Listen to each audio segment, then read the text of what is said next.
tutkan rızalarımızı, kıldırgan iftarlarımızı, ötegen zeketlerimizni, zikir tesbihlerimizni Allah subhanahu teala kabul eylesin. Kalgan yılımızda da hayırlı, sağlık, selametlikler nasip eylesin. İlimizde tinçlik, eminlikler, bütün alemde Allah Rabbül İzzet tinçlik, eminlikler verip, birbirimizin de kadrini, ömrümüzün, yaşamımızın kadrini verip yaşamlarını Allah Rabbül İzzet nasip eylesin.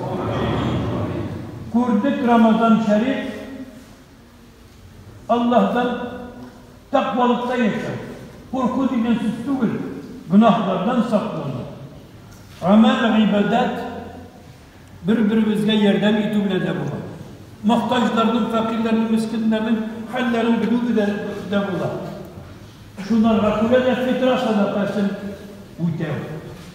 Milyarder Müslüman, yüzler sunguna bulsa da sadaka bu hükümde verdiyken küp kişinin ikmeli rızığı bular. Ebaylar, halli kişiler, malından zekatını da kırıktan bir ülüşün çıkarman vakitte küp başlar tuklana, küp kişiler dostlana, küp yakınaya, düşmanlıktan birbirisine ukke, hem künne o yerden kurtuluğa sebep bular.